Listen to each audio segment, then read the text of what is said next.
si bai ule voin chu Mautuai le alu curry kan ron siam dona kan bol lo momo te chu hei tomato herdip ania puron sen so thing le puron var chili powder ai eng dhania powder le chi heng te mang hian kan ron kang don ani hian in tel hi ka zuk le ya tablespoon thum vel kha ka zuk le ani kan tel po lo mui to ta hian in so thing le puron var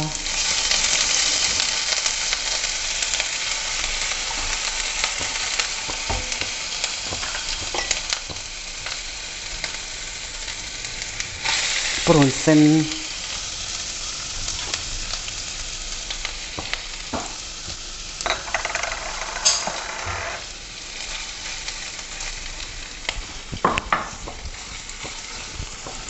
puron sen hi asen ve deuh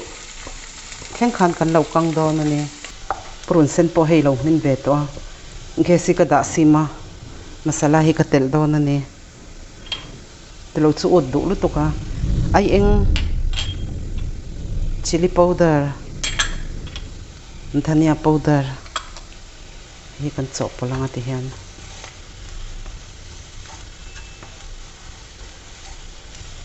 chuan heta hianin tomato pum ni hei kan her dipa hian ka zuk kha ka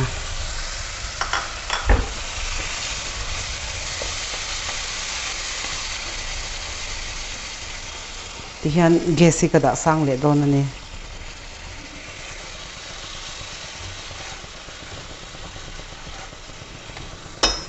chuan heta hianin chi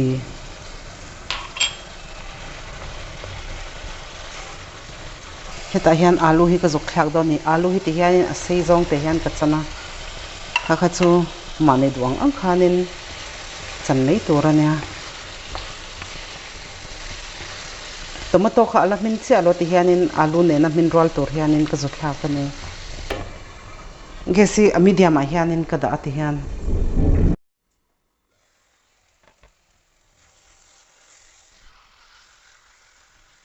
ti hian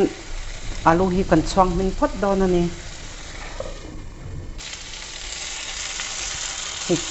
tomato po hi alo min ve to a heta hianin tui hi ka lei dawn ani no chan ve ti hian kan lo chen le anga alu hi du chuan alu chum hin sa te po kha man thei reng ani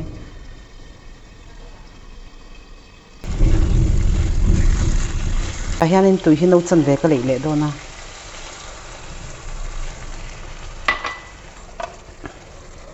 lo in chuang cher se te khan ajino hi so khat lek ka zuk tela chuanin kan Mautuai po kha kan zuk tel to dawn ani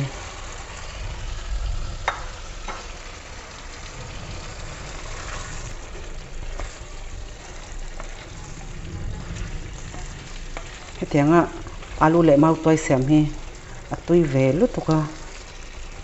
soi tong khan alu hi achum sa te po kha man theya chuan ajino aya khan du chuanin chicken powder te kha man theya ti hian Mautuai po hi loin kang tha se loin air tha ve se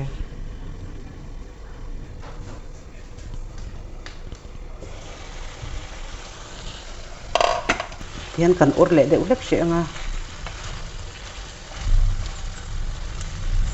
alu po min tha to a hian kan ur chep dawn ani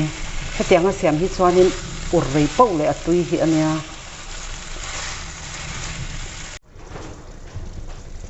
heta hianin tui hi no khat le chan ve ka zuk le ya gesi kan da sanga lo chin le dawn ani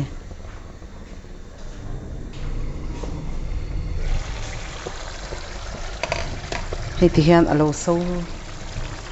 thato em ma heta hianin atirim tui tu tur kha marcha hi pum ni ka zo telani hei chu adu lo chuanin a tel lo thei me a chuanin garam masala thir fian te chan ve ba khor thir fian lian hi bor ve hi ka zu te la hi kan lo cho pol do na ne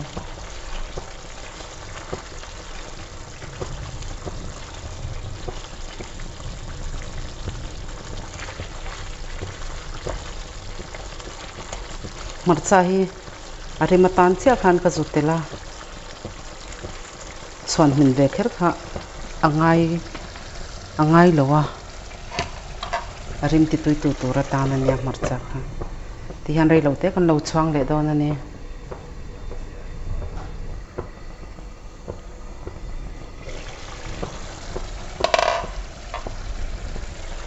arim ti chu ron tui to lut to ka ba khor le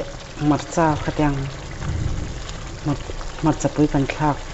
garam masala rin te nen khanin hian kan lo du tok to don an kan lo off to ang hei nia Mautuai le alu curry kan siam chu